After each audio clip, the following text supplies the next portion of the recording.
Assalamualaikum warahmatullahi wabarakatuh. Selamat pagi, siang, sore, atau malam. Pada pertemuan Nirmana 2 kali ini, kita akan memasuki materi pop-up dan bagaimana menerapkannya pada kertas. Pop-up adalah istilah yang mencakup keseluruhan bidang kreatif dari paper engineering atau rekayasa kertas. Rekayasa kertas yang dimaksud adalah di mana kita melakukan memotong, melipat, mengelem, dan memodifikasi atau membuat bentuk baru dengan kertas. Contoh pop-up yang paling sering kita jumpai adalah movable book, pop-up, tunnel books seperti ini, fold files, pull tabs, pull out, dan kartu ucapan. Intinya teknik ini melibatkan uh, mekanisme yang sama, di mana bidang 3D itu timbul di atas kertas, interaktif dan bermetamorfosis. Ada dua metode pop-up, yaitu paralel pop-ups dan pop-out pop-ups, di mana masing-masing punya karakteristik berbeda.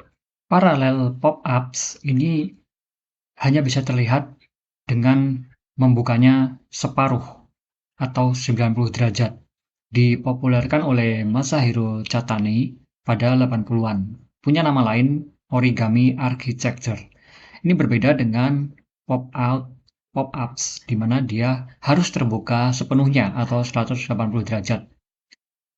Karena karakteristik ini, dia disebut sebagai additive arts, karena melibatkan lem, alias perlu menambahkan bangun-bangun tertentu ke dalam yang disebut sebagai pop-out itu. Karena karakteristik ini pula, dia disebut sebagai paper sculpture. Berbeda dengan paralel yang punya nama lain origami architecture, karena hanya melibatkan gunting atau potong dan lipat.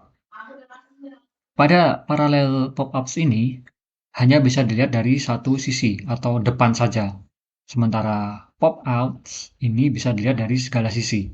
Paralel pop-ups punya ruang negatif dan positif. Ruang negatif adalah ruang di mana dia tenggelam, sementara ruang positifnya adalah ruang di mana bangunnya itu menonjol. Ini jadi ruang positif, sementara di belakang sana itu adalah ruang negatifnya. Ini adalah beberapa contoh paralel pop-up. Alat yang dibutuhkan dan tekniknya adalah melibatkan memotong, melipat. Itu saja. Sementara alatnya cutter, cutting mat, penggaris, dan alat-alat lainnya yang mendukung. Prosedur yang biasa digunakan untuk membuat pop-up paralel adalah buat terlebih dahulu sketsa kasarnya. Ini bisa menggunakan kertas bekas. Kemudian buat sketsa jadinya. Ketika sudah jadi, kemudian diterapkan pada karya akhir. Sekarang kita masuk pada pola dasarnya, atau pola simetri variasi 3 and 1 atau 3 dan 1, di mana entah ada 3 tekukan ke depan dengan 1 tekukan ke belakang, atau 3 tekukan ke belakang, 1 tekukan ke depan. Seperti ini ya. Hanya dari satu jenis potongan dan lipatan, itu bisa jadi 4 variasi. Kemudian ada pola simetri variasi 2 and 2 atau 2 dan 2. Ini kurang lebih sama seperti tadi, 3 dan 1, di mana sekarang 2 ke depan, 2 ke belakang, atau sebaliknya. Kemudian ada lagi pola dasar asimetri. Dengan satu jenis potongan dan lipatan, itu bisa didapatkan sekurangnya 4 variasi. Bahkan bisa 8 atau 12, karena setiap pola ini bisa dirotasi, direfleksi, atau diputar atas dan bawah. Pola dasar tadi bisa dikembangkan ke dalam beberapa, eee, potongan ya. Anda bisa membentuknya seperti tangga seperti ini, yang sebetulnya hanya mengembangkan pola sebelumnya. Begitu pula ini, sehingga ada bangun yang keluar tanpa, menghilangkan secuil pun kertas yang digunakan sebagai media. Ini juga pengembangan pola dasar tadi, ini disebut sebagai non-paralel karena garisnya tidak paralel, hanya miring saja. Tapi sebetulnya sama sebetulnya, ini hanya pola dasar tadi, kemudian lipatannya dibuat non-paralel.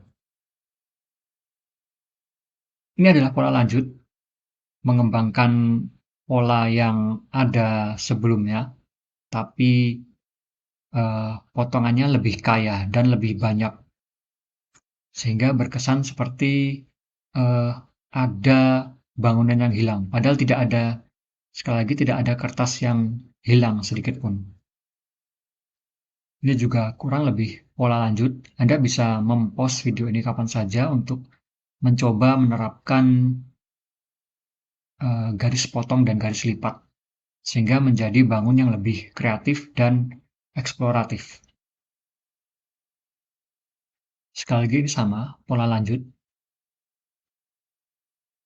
yang sungguh menarik jika bisa diterapkan pada beberapa bangun pop-up paralel. Materi ini sudah berakhir. Sekian yang bisa saya sampaikan. Terima kasih atas perhatiannya. Wassalamualaikum warahmatullahi wabarakatuh.